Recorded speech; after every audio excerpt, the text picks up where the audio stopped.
Welcome to the Italian Football Podcast. Hello, everybody, and welcome back to another episode of Questions from the Italian Football Podcast patrons, where you, our patrons, decide what the show is about by simply sending in your questions via DM on Patreon.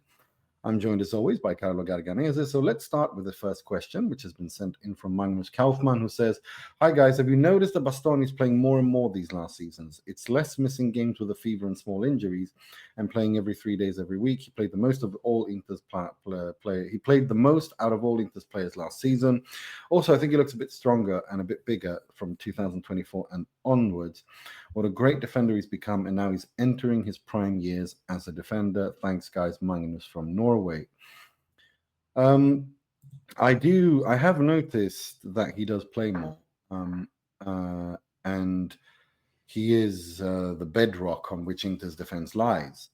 This is kind of also why I want him to be the captain, not just because he plays a lot, not just because I think he's a world-class defender. I think that also in the terms of the kind of leader he is.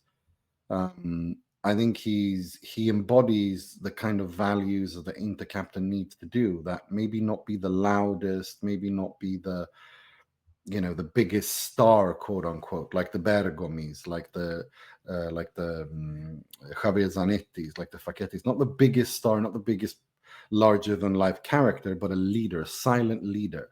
Someone who calms everyone and leads by example. I think Bastoni has that, and I've thought this for a couple of seasons now, that I think that more than Lautaro, more than Barella, for me, Bastoni should be the captain. Building on all those things that Manuel said, that he plays more, he looks fitter, he looks more. He's so much more important. He is the bedrock on which Inter's defense lies. And so I think I want to see him as a captain at some point, the permanent captain. But yeah, it's an interesting thing. What do you think? Yeah, I mean, I think that he's probably become the main man in defence now, especially with Acerbi getting a little bit older and with Pavard leaving. I think there's no doubts now who the main defender is now.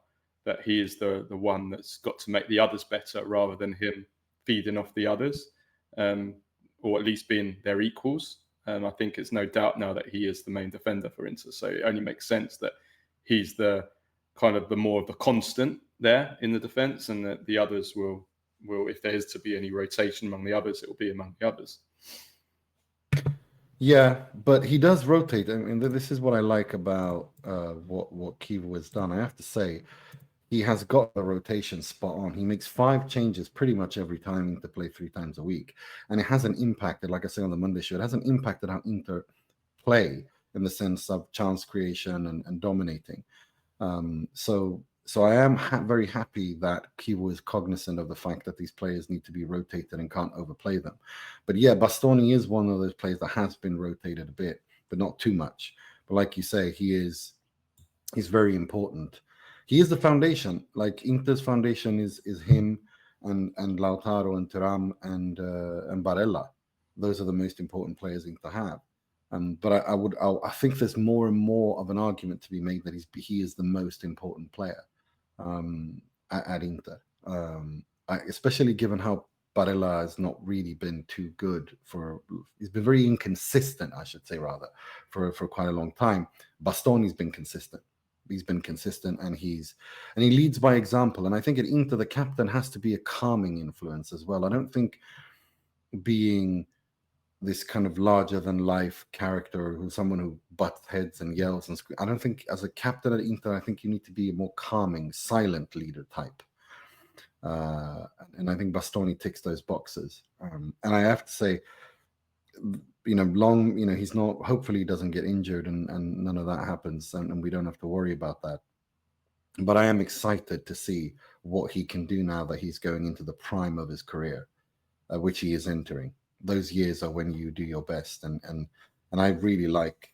I mean, he can play in the back 4 as well, even though he hasn't been tried too much at it. But I do think that defense for Italy as well. You got Gigio in goal. Your left back, you can have either Di Marco or you can have Calafiori, and then Buongiorno if he's fit, or Bastoni. It's looking good. It's looking good. I think we're finally looking at a block of players in defense and for Italy as well that can play in a back four and a back three, and then it looks really, really good and it works. And building on back four. The problem is the back four. The problem is not the players. It's that they don't seem to be able to play in a back four. Even I'd add Bastoni. I'm not convinced by him in a back four. I think he can. I'm not convinced from what we've seen in a back four. Absolutely not. What we've seen so far of him in the back four has not been good enough. It's not been anywhere near his levels in a back three, and I'd say that with a lot of the others as well.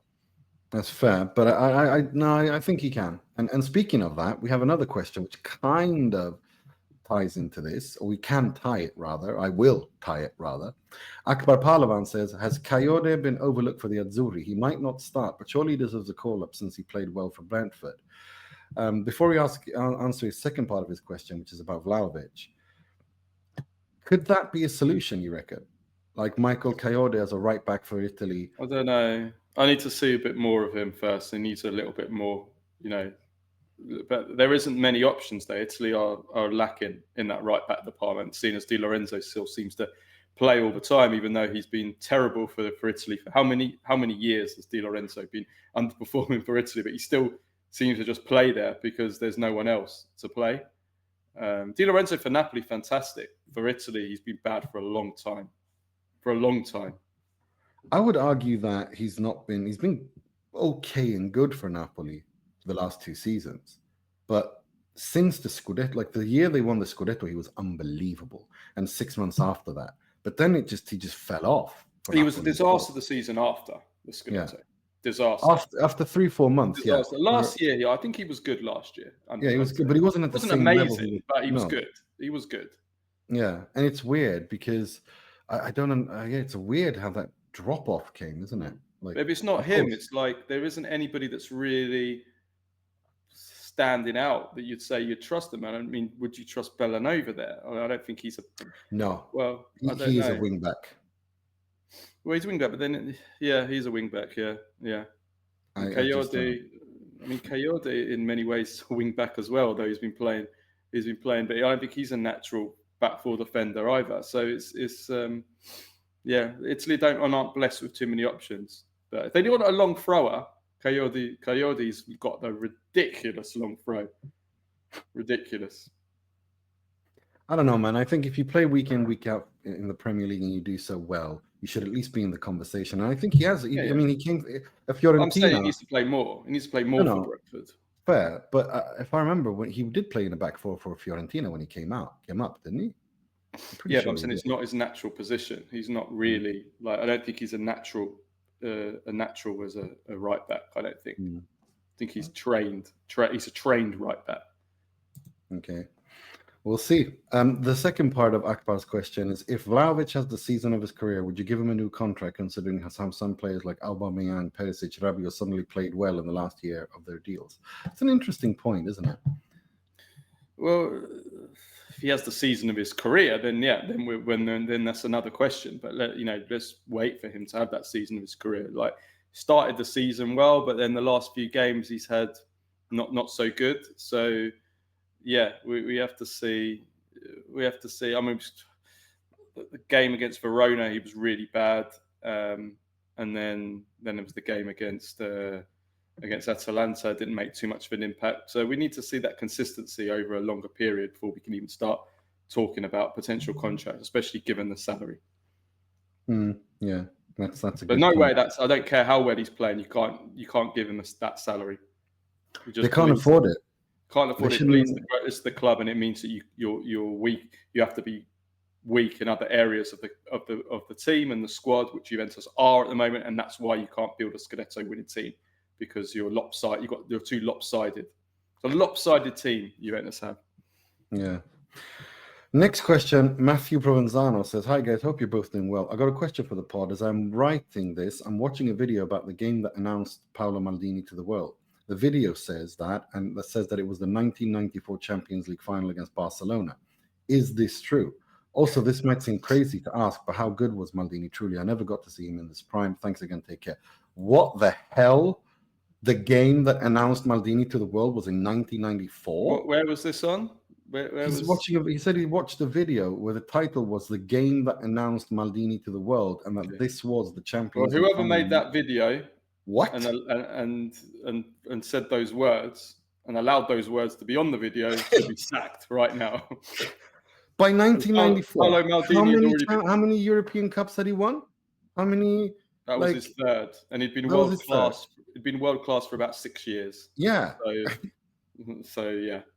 I mean, How I many- think that the game that really announced Paolo Maldini on a global stage, he'd already been excellent in the Serie A because Milan had already won the Scudetto that season in 1988. Was Italy versus Spain at Euro 88. It was the first game of Euro 88. Paolo Maldini was playing left back. He was marking Spain's star player, Michel, who was an absolute superstar in the making. He was being called, he's being described by some as maybe the best player or going to be the next best player in Europe. He was wanted by big Serie A clubs. I think Juventus tried to sign him or were close to signing him. Maybe in that summer, maybe in 1988, or it could have been 1989. But he was the star of Real Madrid, the Quinta del Butre, fantastic player.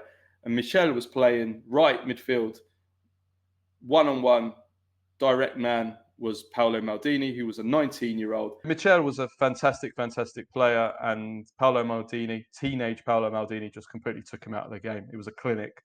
And that was the game that everybody stood up and thought, well, this is a really, really special talent. That's 1988, so that's 6 years before the Champions League final. How good was Maldini? I think he's the greatest. He's the greatest defender of all time. When you look at putting everything together, his ability, his number of trophies he won. His longevity. He played for 25 years at the top level, and probably about 20 years of that he was world class. How many players play for 10 years? If you find a player that plays for 10 years at a world class level, it's very, very, very few players to play for 20 years at a world class level. That's just insane. So for me, yeah, the greatest of all time. For me, Baresi is the best central defender ever. I don't think there will ever be anyone as good as Franco Baresi as a central defender. But I mean, as a central defender goes, I think he was just surreal. I'm looking at the lineup of that team with Vicini's Italy. Zenga in goal, Bergomi captain to the right, Ferri Baresi in the middle, Maldini as a left back. I mean, that's mad. Ah, dear Lord in heaven. Yeah, that was yeah, but as for he's definitely, just to answer Matthew's question, one of the greatest of all time. I remember watching him many years later in 2005 in Champions League game at Old Trafford between Manchester United and Milan. And Maldini was playing left back that game as well at the age of 37. Nearly 37. I think he was like a few months shy of his 37th birthday. And he was marking that game. He was marking Cristiano Ronaldo, who was playing right wing that game. And Ronaldo in that game didn't get a kick either. It was a clinic from Maldini. So we're talking 17 years apart that he's taken out two absolute, phenomenal players. Amazing. Unbelievable. Next question, Jamie Drum. Hey guys, do you think Conte will get one last go at a club that is capable of winning the Champions League after he's done with Napoli? Or is he done after Napoli and maybe a national team job after Napoli? That's an interesting question. Yeah, before we answer that question, just to say that this is the end of our free section of this show. So this is our Q&A that we do every, as Nima said at the start, that we do weekly, where we answer the questions from our patrons. This goes to our patrons, but we're putting out the just the first 15 minutes or so from this show for free to everyone. So if you want to listen to the rest of the show, including answering this question, then go to patreon.com/TIFP $3.99 a month, and you can listen to the show in full and all of our content that we do throughout the week, including our weekly midweek review show. And this week it will be on the Champions League, where we'll review all the Champions League matches involving the Italian teams. So patreon.com/TIFP. Or YouTube memberships as well, because that's where the video is posted. As all our content is full video as well. But yes, Carlo's right. Patreon.com/TIFP or YouTube memberships. Go to youtube.com/@ItaFootPod and you can sign up there.